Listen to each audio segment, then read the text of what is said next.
नमस्कार, मैं आपके साथ अंजना और आप देख रहे हैं संगठन भारत न्यूज। आइए शुरुआत करते हैं आज की खास खबर से। उत्तर मुंबई के पूर्व सांसद गोपाल शेट्टी वन विभाग के खिलाफ हुए आक्रामक।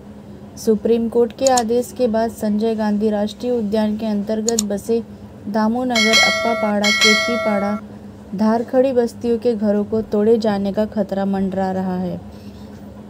वन विभाग ने इन बस्तियों के घरों को तोड़ने का नोटिस दिया है। इसको लेकर उत्तर मुंबई के पूर्व सांसद गोपाल शेट्टी ने इन दिनों वन विभाग पर न सिर्फ नाराज है बल्कि काफ़ी आक्रामक दिखाई दे रहे हैं। गोपाल शेट्टी का कहना है कि वन विभाग ने सही तरीके से सर्वे नहीं किया है, इसलिए इन बस्तियों पर टूटने का खतरा मंडरा रहा है। बता दें कि कोटकीपाड़ा और धारखड़ी जिस जमीन पर बसा है, उस जमीन के 7/12 पर एक निजी मालिक का नाम चढ़ा है। यहाँ के झुग्गी झोपड़ियों में रहने वालों को विस्थापित करने के लिए 1997 में एक सर्वेक्षण के आदेश दिया गया था, जो वन विभाग द्वारा अब तक नहीं किया गया। इस बात से क्षुब्ध पूर्व सांसद गोपाल शेट्टी ने कहा कि वह केतकीपाड़ा और धारखड़ी की जमीन पर निजी सर्वेक्षण कर अपनी रिपोर्ट मुख्यमंत्री देवेंद्र फडणवीस को सौंपेंगे। साथ ही उन्होंने कहा कि वन विभाग के अधिकारी जो भी कार्यवाही कर रहे हैं उसके खिलाफ वह लड़ाई लड़ेंगे। मुंबई के बोरीवली से कविता साहनी की रिपोर्ट। ले लो चलो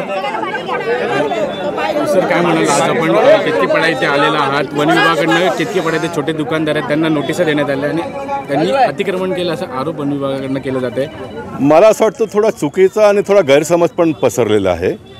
15 जानेवारीचा ऑर्डर मी वाचलेला नाही, मी मागितलं, ह्या लोकांनी सुद्धा दिलं नाही। वन विभागचा एकूण इतिहास जर आपण लोकांनी पाहिला तर 1997ला ज्यावेळी सुप्रीम कोर्टचा ऑर्डर आला होता, त्यावेळी राम नाईक साहेबांनी ही लढाई खूप मोठ्या प्रमाणात लढली होती आणि त्यावेळी जे व्यावसायिक स्वरूपाचे धंदे होते ते त्याचवेळी बंद पाडण्यात आले होते। आता केतकीपाड्यामध्ये जो व्यावसायिक रेसिडेन्शियल एरियामध्ये मुंबई महानगरपालिकेच्या नियमामध्ये, महाराष्ट्र सरकारच्या नियमामध्ये हे परमिसेबल आहे, हे अलाउड आहे। कुठलाही तुम्ही बिल्डिंग बघितलं तर वरती लोक राहतात आणि खाली दुकानं आहेत। जसं बिल्डिंगच्या लोकांना खाण्यापिण्याची वस्तू लागते तसं गरीब झोपडपट्टीतल्या लोकांनाही खाण्यापिण्याची वस्तू लागते। म्हणून ह्याला कमर्शियल 97ला कोर्टात जो केस चालली ते पॉल्युशन निर्माण करणाऱ्या कमर्शियलवरती बंदी आली होती। हे दुकानं चालवणारे कुठला पॉल्युशन क्रिएट नाही होत आणि म्हणून कोर्टाच्या चर्चेमध्ये एखादा वस्तू आला असेल आणि कोर्टाने आता एक गोष्ट ह्याच्यात हे सुद्धा आहे का 2011च्या नंतरही झोपडपट्ट्या वाढत चाललेल्या आहेत, त्याला आम्ही समर्थन नाही करत। जे न्यायिक आहेत, जे पात्र आहेत त्या लोकांना घर मिळालं पाहिजे। कोणीही उठून सुटून वन विभागात घर बनवणार तर त्यांची लढाई आम्ही लढत नाही। मी लढाई लढतो कायद्याच्या आधारावरती, सरकारने केलेल्या नियमात बदलावच्या आधारावरती लोकांना न्याय मिळवून देण्यासाठी आमची लढाई आहे आणि म्हणून लोकांनी सुद्धा फार घाबरून जाण्याचं कारण नाही आहे। कोर्टाने जर 15 जानेवारीच्या आदेशात काही म्हटलं असेल तर त्या पुन्हा वकिलाच्या माध्यमातून आपण कोर्टाच्या लक्षात आणून देता येईल। मी सरकारच्या सर्व अधिकाऱ्यांना लक्षात आणून दिलं, गणेश नाईक साहेब जे वनमंत्री आहेत त्यांच्याही लक्षात पत्राद्वारे आणून दिलं। मी प्रत्यक्ष त्यांना जाऊन भेटणार आहे। सर्वात मोठी गोष्ट म्हणजे एक तर केतकीपाड्याच्या बाबतीत सरकारने निर्णय केलेला आहे, सुप्रीम कोर्टने निर्णय केलेला आहे। यांना स्थलांतरित करण्यासाठी नवीन जागा बांधून 5000 लोकांना घर बांधण्याचं काम चांदिवली येथे सुरू पण झालेलं, परंतु हाईट रिस्ट्रिक्शन एव्हिएशनच्यामुळे तो आता बंद आहे। कोर्टात खटला होता, एका खटल्याचा निर्णय 4 दिवसापूर्वीच आलेला आहे आणि तोही मार्ग जर सुटला तर 5000 लोकांचं घर ताबडतोब आपण सुरू करू शकतो। देवेंद्र फडणवीसजी ते करतील।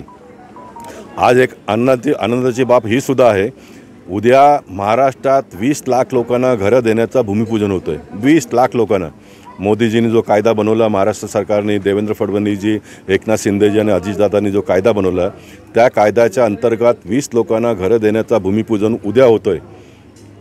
तर एका ठिकाणी नवीन लोकांना घर देण्याचं आपण भूमिपूजन करतो, तो दुसऱ्या ठिकाणी वर्षानुवर्षापासून राहणाऱ्या लोकांवरती अशा प्रकारची संकट आलेली आहे, ज्याच्याबद्दल आपण आता चर्चा करतो। सर्वात महत्त्वाचं म्हणजे देशाचे आत्ताचे राष्ट्रपती सन्मान्य मुर्मूजी ज्यावेळी राष्ट्रपती झाले त्यावेळी 2023ला पार्लमेंटमध्ये मी होतो, मी त्याचा साक्षीदार आहे। देशाचे पंतप्रधान नरेंद्र मोदीजींनी 2023ला वन विभागाच्या कायद्यामध्ये अमेंडमेंट आणून बदलाव केलेला आहे। जोपर्यंत बोरिवली आणि महाराष्ट्रात नव्हे तर संपूर्ण देशातल्या वनामध्ये जे लोक राहतात, जे पात्र आहेत त्यांना जागा दिल्याशिवाय तोडायचं नाही अशा प्रकारचा कायद्यामध्ये बदल केलेला आहे। हे सर्व असताना काही RTI ॲक्टिव्हिस्ट लोक जाऊन कोर्टात पुन्हा लोकांना सतवण्याचं काम करतात। तर मी लोकांना हे सांगेन की भारतीय जनता पक्षाच्या माध्यमातून न्यायिक लढ्यामध्ये आम्ही तुमच्याबरोबर आहोत, घाबरू नका। हे दुकानासमोर असे भिंत वगैरे घालून तुम्ही एवढे हतबल होऊ नका। आपण कोर्टालाही समजवण्याचं काम करूया आणि कोर्ट जो आदेश देईल तो अंतिम आदेश असेल, परंतु माझा पूर्ण विश्वास आहे न्यायालयाला आपण देवालय असं मानतो। न्यायालय अशा प्रकारचा कोणताही चुकीचा आदेश देऊन लोकांच्या जीवनाशी खेळण्याचं काम कधीच करणार नाही, हे मी गॅरंटीने सांगू शकतो, कारण मी इतक्या वर्षापासून या सिस्टममध्ये काम करतोय। म्हटलं का 7,000 रुपये ज्या लोकांनी भरले त्या लोकांना 5,000 लोकांना घर देण्यासाठी चांदिवली येथे कामाची सुरुवातसुद्धा झाली होती, परंतु त्या हाईट रिस्ट्रिक्शनच्या केंद्र सरकारच्या कायद्यामुळे कोर्टात केस होता। एका कोर्टचा 4 दिवसापूर्वी जजमेंट आलेला आहे आणि तो जजमेंट जर ह्यालाही लागू होत असेल तर ताबडतोब ते काम सुरू करताल। काही बिल्डिंग बांधून पण तयार आहेत, 8-8, 10-10 मालेची बिल्डिंग बांधून तयार आहेत। ते काम पूर्ण करून सर्व लोकांना स्थलांतरित करता येईल आणि म्हणून केतकीपाडा असो किंवा वन विभागात राहणारे जे पात्र लोक आहेत त्या लोकांनी बिलकुल अजिबात घाबरण्याचं कारण नाही आहे। भारतीय जनता पक्ष पूर्णपणे तुमच्या पाठीशी कायदेशीर मदत करण्यासाठी कटिबद्ध आहे। खबरों में अब तक के लिए बस इतना ही। फिर होगी आपसे मुलाकात कुछ ऐसी खास खबरों के साथ। तब तक के लिए नमस्कार और देखते रहिए संगठन भारत न्यूज। अगर आपको हमारी वीडियो पसंद आई हो तो लाइक, कमेंट पर शेयर करें और ऐसी ही खबरों से जुड़े रहने के लिए आप हमारे YouTube चैनल संगठन भारत को सब्सक्राइब कर बेल आइकन को प्रेस करें। छोटी छोटी वीडियो और खबरें व्हाट्सएप और ईमेल पर भेज सकते हैं।